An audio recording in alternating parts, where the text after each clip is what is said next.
PlayStation Vita was a dream, and it was also a failure. Cobbling together the worst impulses of Sony's PlayStation 3 era with a refined design that still outpaces modern technology in several ways, a handheld like no other. Not content with squashed versions of console games, it took on some of the most technically difficult visuals of its era, for better and for worse. An indie developer status symbol, one of the lowest points of any video game presentation. It seemed like Vita went everywhere and did everything except sell to mainstream audiences, eventually being spun off into two confusing revisions before being discontinued. Before Vita fans once again united in 2021, persuading Sony with endless pestering not to close the Vita storefront. Even by the best efforts of its own creators, the Vita is alive, as was the PlayStation Portable, Sony's first global handheld after a series of fits and starts in different regional territories. While the PSP may not have the dominant name brand recognition of, say, the Game Boy Advance or Nintendo DS, the handheld was a major success by any metric. Over in Japan, the PSP could be found in bunches, as Monster Hunter Portable players switched to ad hoc, creating a major sensation which saw millions of copies sold, several years before Monster Hunter World would crack the franchise into the West. It may not have become its generation's Walkman as Sony had hoped for, but selling 82 million units certainly sent the message. The people like Sony in the handheld market, and so Sony decided to stay. By the end of the 2000s, Sony was in the same position as many major conglomerates, affected by the unstable markets due to the North American housing crisis. For most of 2007, Sony's stock rallied around the hot console market, despite the bad word of mouth about the early renditions of the PlayStation 3. Now closer to a new decade, the PlayStation 3 would need to take consumer feedback, and fast. Soon enough, in less than 2 years, large swaths of PlayStation 3's design were altered. The packing controller was completely replaced, internal components for other PlayStation consoles were removed, and many more decadent features like printers and Linux capabilities were gutted. Not without controversy, the PlayStation was finally getting back on track and slowly began to retake its market share, especially in North America. But in 2010, reputable insiders and developers began discussing their experiences with the NGP, or Next Gen Portable, a new handheld project from Sony that would replace the PSP. Now consider for a moment that you've never heard of the Vita, and you stumble upon a post on the internet describing a rumor of a 2-analog handheld with a touchscreen and a back touch panel, a gyrometer, and multiple cameras? Oh, and it could support digital purchases for the PSP but not physical, as the console would bail on universal media discs for simple cards. And on top of that, it had a 5-inch OLED screen and cellular data for play on the go. Now, even today, popular handhelds like the Nintendo Switch never included all these features. Obviously, fans were going to be skeptical. Why would it use a back panel instead of triggers? But with the rumors of the next Nintendo DS including magical glasses-free 3D, anything seemed possible. And so it was in January of 2011 that Sony officially announced the existence of the NGP. And truly, this is the golden era of the Sony Vita, at least from a corporate perspective. Sony royalties such as Shuhei Yoshida and Kaz Hirai proudly claimed this device was the result of their difficult times during the PS3 launch. Here they had found an elegant solution to their overambition, and his name was Mark Cerny. To today's Sony fan, he is the lead architect of the PlayStation 4 and the PlayStation 5. But it wouldn't be until years after the handheld's reveal that journalists would learn that Mark Cerny was the lead architect of the PlayStation Vita. So in many ways, the Vita is a bridge between the PlayStation brand of old and the future Mark Cerny would help bring. But one public incident may have undone years of work. During E3 2011, Sony officially unveiled the PlayStation Vita, going in-depth with its many features, all of which received the usual smattering of polite applause expected of the industry and press of the audience. Then Sony announced it would be exclusively partnering with AT&T for its data plans. And for reference, AT&T had a contentious relationship with some tech enthusiasts, as it was the exclusive carrier of Apple's iPhone, and those who just had to have the latest of Apple had to use AT&T, and they did not care for its spotty reception. So it was that when AT&T's name flashed across the screen, an audible jolt of sigh and laughter erupted, followed by audible boos. Considering all Sony had on the line and the PlayStation 4 was only a couple of years away, the company could ill afford a console announcement being heckled during a global presentation. December 17th, 2011, Japanese retailers opened their doors to eager consumers ready to purchase the brand new PlayStation Vita. Camera and electronic shops in metropolitan areas handed out their usual tickets, and within only a few days, the Vita sold over 320,000 units. But it didn't sell out. And as the weeks passed, stock handily met demand. By the North American launch and the end of 2012, sales hovered around 1.2 million. For reference, the PlayStation 4 pre-orders alone would eclipse this. The reasons for this are varied, from the $250 price tag to the growing features of the smartphone. But unfortunately for Sony, they couldn't blame the market. Several months earlier, the 3DS had also launched at $250 and stalled right out the gate. By summer, Nintendo had slashed the price by $70, which of course jump-started the platform, a price cut the Vita and its numerous components could ill afford to match. But in a bit of good news, the Vita reviewed rather well from critics and fans. The graphics of games like Uncharted Golden Abyss seemed every bit as impressive as the PlayStation 3 originals. Little Deviants showcased all the odd little tricks contained within the system in an adorable little toy-like game. Gravity Rush was a charming platformer that literally turned the concept upside down.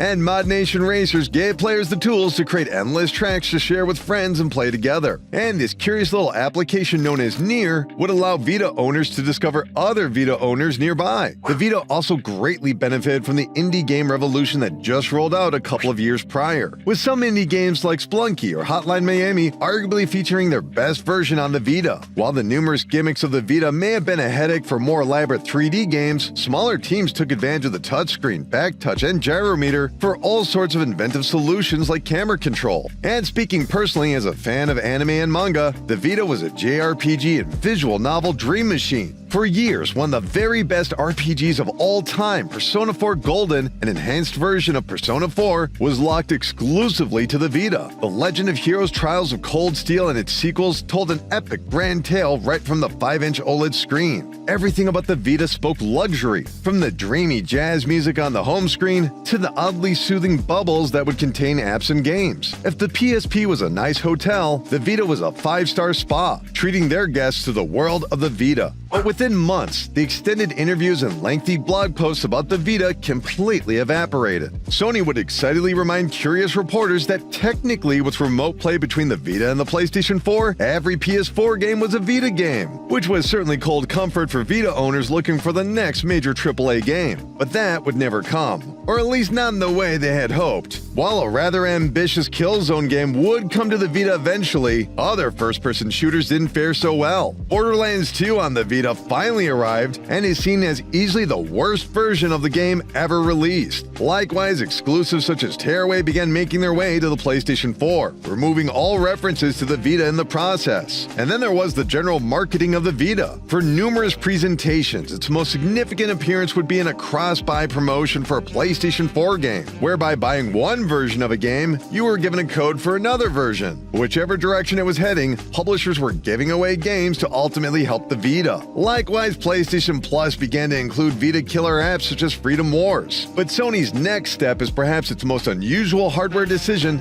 ever. In 2014, Sony introduced a PlayStation TV, essentially a PlayStation Vita without the visual, audio, or kinetic features of the Vita. Instead, players would use a DualShock 3 for the reduced price of $150. But its confused marketing as a set-top box or a remote play device for PlayStation 4 left many a PlayStation TV sitting on the shelf before being burned off in fire sales for extremely reduced prices. And worst of all, even if you purchased it simply for Vita games on your TV, many games including killer apps like Uncharted simply did not work. Period. No update, nothing. Why? Because so many of the puzzles required the Vita's camera and dual touchpads. And sadly, changes would come for the Vita itself in a new revision. Gone was its most apparent feature. The OLED screen was now replaced with an LCD screen, and the 3G cellular data connection, which had caused them to be booed at E3, was gone altogether. Sony attempted to market this change as an overall improvement to battery life, but to this day, OLED models are widely preferred in the collector's market. And truly, this may have been the Vita's last chance at mainstream success, all because one pesky issue we have yet to touch on did not see revision. Rather than embrace the growing memory card market, which saw ever increasing increasing amounts of storage for lower prices, Sony decided that Vita would use proprietary memory cards. The cards themselves were perfectly operational, but $20 for 4 GB or $100 for 32 GB was extremely stingy, even for 2012. And it certainly didn't help that Nintendo, usually the technology skeptic of the group, happily jumped on board with micro SD cards. As a make good, Sony included a whole gigabyte of free memory in the new Vita revision, while still resorting to the proprietary card system, with minor price adjustments. Consumers were unsurprisingly unimpressed. And things weren't faring much better in Japan. In a major get, Nintendo had made an agreement with Monster Hunter publisher and developer Capcom to exclusively bring the series' newest game, Monster Hunter 4, to the brand new 3DS handheld. Suddenly, the Japanese Monster Hunter fandom that had guaranteed millions in sales had shifted to Nintendo. During major preview events, the elaborate trailers and stage shows gave way to brief Vita montages, wedged between other PlayStation 4 announcements. The BioShock game announced by series creator Ken Levine became vaporware. Rumors began to swirl that Square Enix had quietly canceled yet-to-be-seen projects. Call of Duty Black Ops Declassified arrived with an intensely shallow content package, made worse by its console bundle deepening the apparent relationship. Wherever the Vita's name seemed to go, bashful public relations were sure to follow. By 2015, it was obvious the Vita was not a priority to Sony. Major exclusives had all but dried up, leaving only die-hard and indie visual novel fans, who happily continued to use the product, but the writing was on the wall. Sony would coolly deny any sort of discontinuation, but after all, they had taken that exact same approach to the 3G and OLED models. Vita games would still feature on PlayStation Plus until 2018, but so did PlayStation 3 games. Little attention was given to the handheld going forward. Finally, in 2019, the Vita was discontinued, with numbers estimating in the range of 15 to 16 million units sold, a far cry from the 75 million of the Nintendo 3DS or the 82 million of the PSP. By all monetary and corporate metrics, the PlayStation Vita was a failure.